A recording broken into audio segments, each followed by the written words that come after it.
Hey guys, so it's been about 3 years since we were at the Toronto Auto Show. It happened right before COVID started, and now finally it's open again.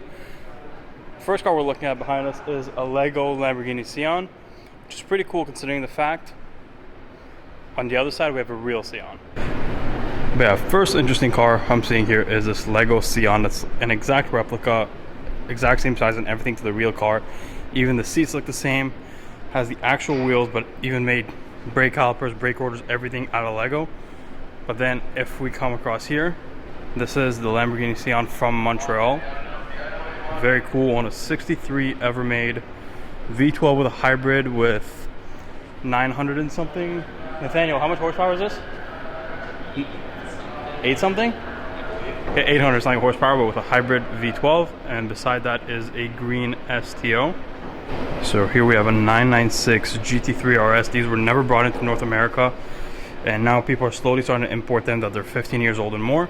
They either came in white with blue or white with red. Very cool. So now we're checking out the Autostrada booth, Lucas's booth.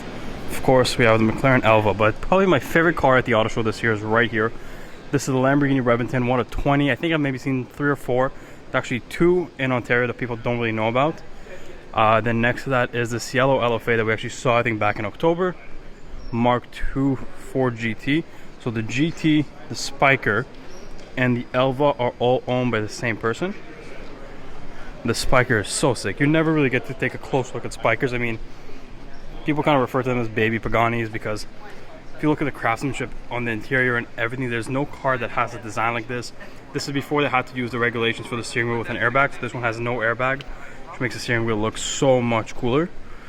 Then next to that is this carbon and orange Senna.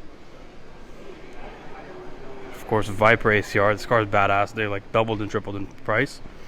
Then we've seen these two a million times on my channel, the Laferrari and the Veyron. This is super cool, the Lambo LM002. Next to that is this Pista, also owned by the same guy that owns the Spyder and the Elva and the GT. Then of course Lucas's GT3 Touring. He's got to try to catch up to me in kilometers. He's got 27,000. I'm at 47,000. Very cool in this green. And then SLR 722S, one of 150 ever made. Looks so good. It has these different wheels, a lot more carbon fiber, a little bit more power. This is essentially kind of the track version of the SLR. I mean, these things are probably pulling double what a regular SLR pulls. So here we have the new Lotus Emira. This is supposed to be like the GT4 style competitor, but I heard underneath it's still somewhat an Evora, but maybe not. I'm not too sure, but it doesn't look bad. So at the Grand Touring booth, we have this DBX. I think it's a 707, the V12s. Then just your kind of typical Rolls-Royce Ghost spec. Then right here is the Koenigsegg Regeras. These things, I'm not gonna lie, have been having a hard time selling. Usually they sit for quite a while, but they look very, very cool. Then Bentayga. And then this is the new Urus Performante. Very cool. Hopefully we'll have the chance to drive one at some point pretty soon. But yeah, very cool. The Regera in this color looks amazing. Okay, the real test of the Hummer EV. Can we do this? How do we close this? I don't know. Someone figure out how to close this. Yo, if I get locked in here, I'm fucking killing you guys. Honestly. Oh, you can't, you'll be locked in here. It worked. Yeah, go. If you press, there's a button inside.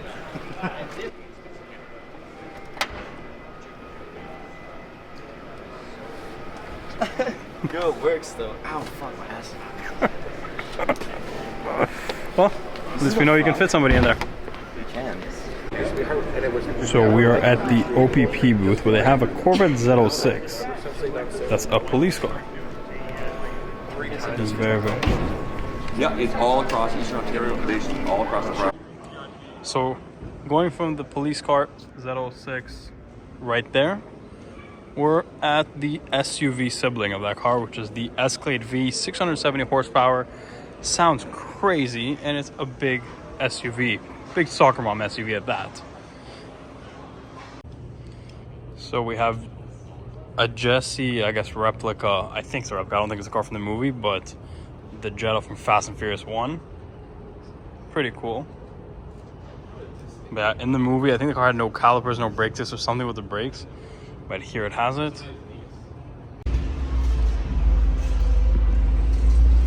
Nice and smooth. And then next we have the brake lever. So we do have a sway bar that we can actually disconnect by pushing this button right here. And when we do disconnect it, we allow 25% more articulation in the front wheels. So when we go over the peak of this hill, all four leads us into the next one here, which is the stability wedge. So this is going to be about a 25-degree angle. You can see here on our off-road page, it'll tell us the pitch and roll. So it's going to be about 25 degrees. This is going to showcase the low center of gravity that the vehicles are equipped with.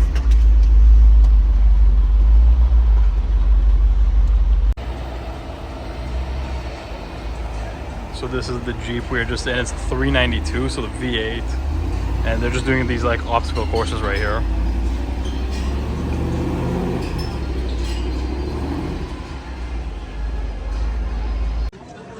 So now we're in the Porsche room. Here we have a 993 turbo, very cool with the red interior. And then I believe this is a 930 turbo. 928S, very cool color on this one. So Carrera GT, very cool silver on black. Next to that is a 918 that we've seen in a previous video in the really cool garage we checked out with Shmi 150. A 904. This is a very cool 911. Here we have a lineup of 356, is very cool, especially the cool design on this one. Now next to the 918 is the red 959 that you've seen on the channel a lot. We've driven this, everything on the channel. Very cool to see the three of them together.